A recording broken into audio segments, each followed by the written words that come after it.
يا أيها الذين آمنوا إذا نودي للصلاة من يوم الجمعة فاسعوا إلى ذكر الله وذروا البيع ذلكم خير لكم إن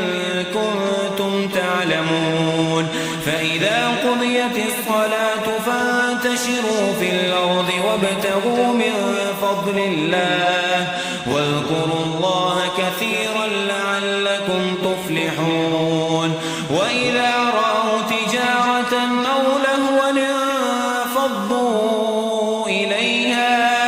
إليها وتركوك قائما